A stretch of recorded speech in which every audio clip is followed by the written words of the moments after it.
Hey everybody, this is PJ Reilly from Lancaster Archery. Got a new bow we wanted to tell you about today. It's the Prime Logic CT5, the third bow in the CT series from Prime. Great bow as always from Prime Archery. And the CT5, what signifies it is it's a 35-inch axle-to-axle bow. So it's going to be right in the middle there for some bow hunters who like a little longer ATA bow, or it's going to be a great 3D bow. It can be used target archery, hunting. It kind of sits in the middle of the road for a lot of purposes there. We got a 6-inch brace height, IBO speed rating of 340 feet per second. This bow is going to be available, got a lot of options for you. It's going to be available in max draw weights of 40, 50, 60, 65, 70 and 80 pounds. So this is going to fit just about anybody. There's an option there for you. The draw length range is going to be 24.5 to 30 inches. So that covers a lot of archers as well. And let's just dive into some of the features of the bow. Of course, the first thing you're going to notice is Prime's signature parallel cams. They got the two cams here that are connected together. And the benefit of that is it basically eliminates cam lean. By having the two cams, your string's always going to come back. It's going to be centered. Cams can't lean left or right. Something new Prime came out with last year are these wide limbs. You see this is a wide limb pocket. You got wide split limbs here, and they're short. So they're wide because they're short. That's how Prime gets the power and the efficiency out of this bow. So just a nice power stroke they get from those short, wide limbs. Looking at the bow, something Prime came out with a couple years ago is the grip here is the actual physical center of the bow. Normally there's a lot more riser above your hand than below it. With this bow, there's equal. This is the center of the bow, so there's just as much below as there is above. The purpose for that is for your level nock travel. When you draw back, that nock is going to stay perfectly level as you go through the draw cycle, so you don't have to worry about issues with that. To achieve that, you're going to notice that the top cam here is bigger than the bottom cam. That's by design, that's not an accident. The top cam has to pay out more string in order to maintain that level nock travel, so that's just part of the performance. Incidentally, when you get your bow, it's going to come with limb stops installed. There will also be included cable stops if you like a softer feel on the back wall. These limb stops, I mean, it's rock solid. You come to full draw, it doesn't go anywhere after that.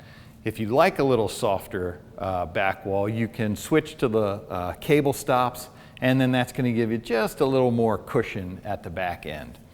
Also, something else you're going to notice is the limb stop installed here. It sits in a channel. So the let off when you get it is going to be 85%. By adjusting it in this channel, if you go to the max distance, you're going to be able to go up to 90% let off. If you go to the minimum, you're going to get 70% let off. So some of the target archers who like a little more holding weight, they might want to go to the 70%. Bow hunters who want to come back and may have to sit at full draw for a length of time waiting for a deer to come in, maybe they're going to prefer the 90%. But you have that option to adjust in there just by sliding the draw stop back and forth. Another feature of the CT5 that's been on several of the Prime bows the last few years, it's a great feature, is the Flexus AR. That is the cable arm right here. And what you'll notice is a little Allen screw here that you can adjust in and out, and that adjusts the position of the cables to bring them towards the string or away from it. So if you're having some problems paper tuning, you're just getting a couple left-right tears, maybe adjusting the cable arm will alleviate that situation. Or if you're shooting indoor target arrows with big fletchings, you might need to take that cable arm away from the riser in order to get fletching clearance. You switch back to your outdoor target arrows with the small, low-profile vanes. you can bring that back into the center. So just having that adjustability is great for tuning for arrows, different arrows, shooting different arrows. It's a great option. So another feature of the CT series that Prime has maintained is the swerve, they call it. You're going to notice the riser comes down from the top limb, cuts out to the side for the sight window, comes down to the grip, and then you're going to notice another bend that matches the sight window. And what Prime found is that at the shot, when the riser flexes, if they'd have maintained this as a straight riser here, it would kind of fight the flex up at the top. So when the riser would flex, it would translate to vibration into your hand. And by having the swerve come out, now the riser kind of flexes in a gentler fashion, and so to you, there's just less vibration felt. This thing is pretty dead in the hand when you shoot it. I've shot a little bit, and it just feels really nice. Another thing they did for the Logic CT series this year is they redesigned the grip.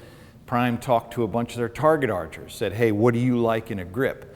So this has a nice center flat spot. You're going to notice that it's angled a little bit, which is great, so you can get a little wrist into that grip.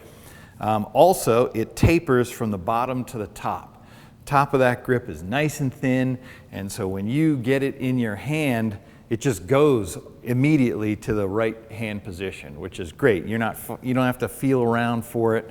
Just when you grab it, it feels like that's where it's supposed to be.